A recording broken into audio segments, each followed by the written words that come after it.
yang menjadi kegalauan saya, kenapa Tuhan memilih saya untuk hidup, untuk ada. Jadi kalau misalnya ditanya ya, saya ingin tanya sekali, Tuhan kenapa engkau memilih aku untuk hidup?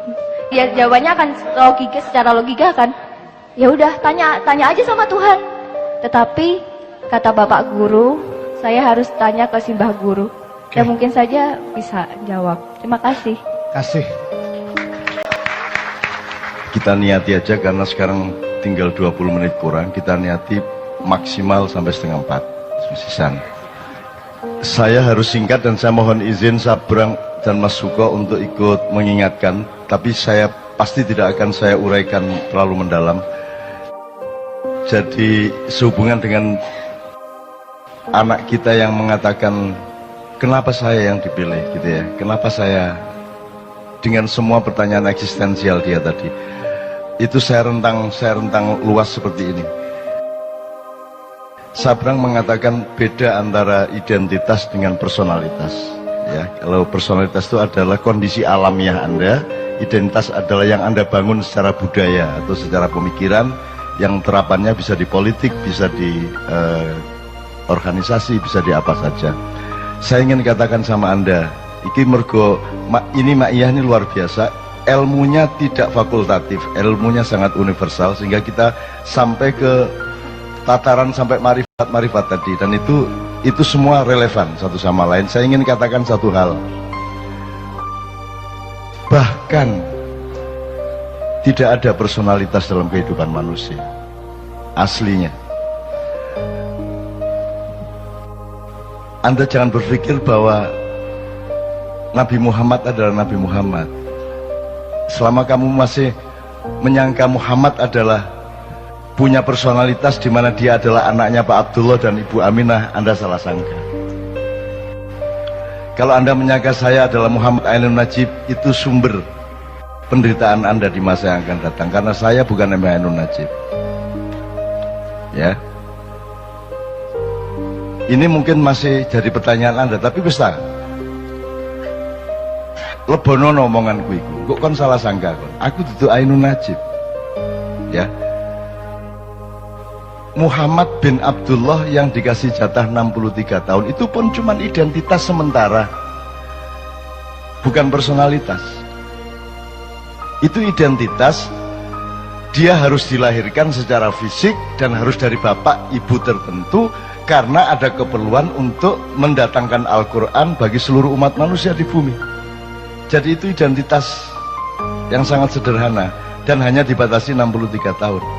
Kalau Anda bertanya siapa personalitas Muhammad, oh dia, kalau mau dicari katakanlah ada personalitasnya, oh dia lahir sebelum Jibril, dia lahir sebelum Iblis, sebelum Kanzul Jannah, sebelum Al-Khoshi, sebelum As-Sajid, sebelum Ar-Roki, sebelum yang paling roke, orang yang paling menundukkan badannya kepada Allah, orang yang paling mensujudkan wajahnya kepada Allah, orang yang paling bisa dipercaya untuk menjadi penyebar kesejahteraan atau bendaharawan surga.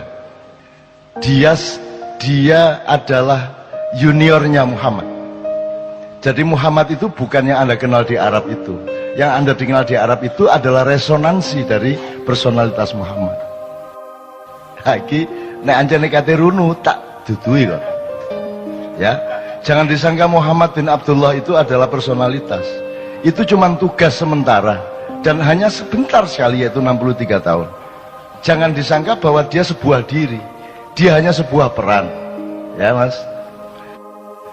Kalau dicari, oke, kalau masih ada personalitasnya, ya Nur Muhammad, cahaya Muhammad, Big Bang kata orang modern.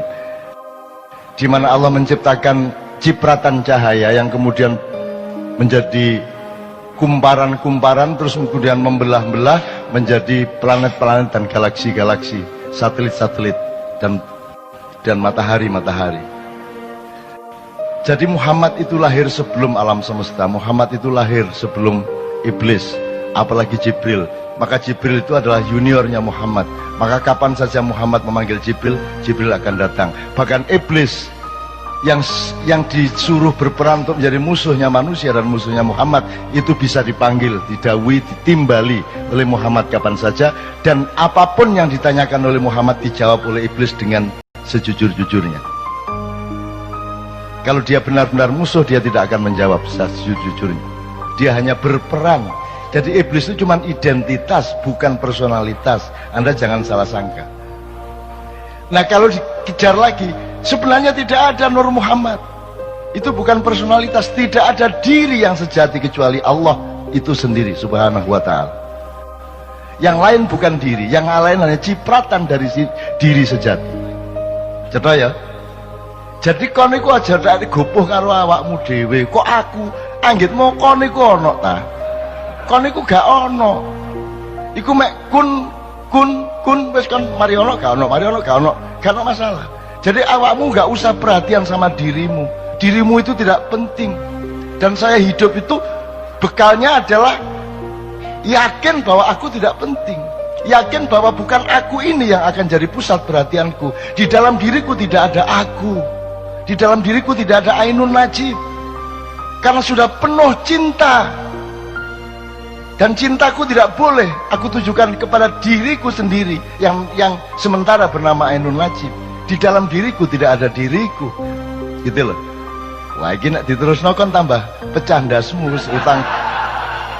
utangnya akeh. Dikae puisi-puisi jatuh esuk. Wes, nek disederhanakan gini. Di dalam diri Karwo ada apa? Seharusnya di dalam diri Karwo itu penuh urusan Jawa Timur, betul enggak? Selain itu tidak ada di dalam diri Karwo. Tapi Anda lihat semua pejabat, hampir semua pejabat, semua presiden di dalam dirinya penuh dengan dirinya. Betul enggak? Sehingga Didik bela diri, Didik bela diri karena perhatian utama dia adalah kepada dirinya yang dia sangka ada. Kalau Anda ingin menjadi orang besar, kalau Anda ingin meraih kebesaran, Anda tidak bisa memanggul kebesaran dan tidak bisa menjadi kebesaran itu selain Anda bergabung dengan kebesaran sejati, yaitu Allah Al-Akbar. Kalau Anda bergabung dengan kebesaran Allah, maka engkau menjadi bagian dari kebesaran itu. Anda tidak bisa diganggu gugat oleh siapapun saja. Gitu ya. Jadi aku nang anakku sing arek ndi Malang nanti.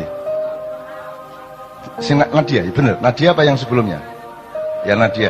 Nadia, kamu ndak usah pikirin dirimu sendiri dan ndak usah kok aku lah anggitmu aku iku sapa? Kon iku sapa anggitmu? Gak usah kok perhatian awakmu iku. Tapi nek ancane kon ngeyel tiap hari kamu bertanya begitu, kon tak kandhani.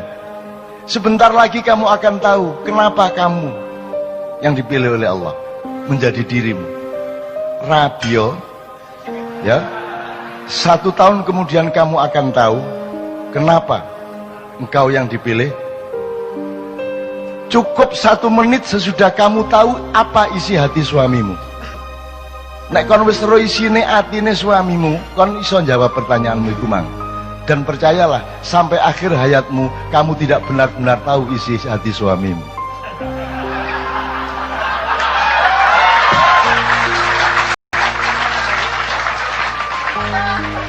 Wes ta aja adik percaya karo sapa-sapa kejaba karo Gusti Allah. Bojomu nuroni kon bayangno Luna Maya iku.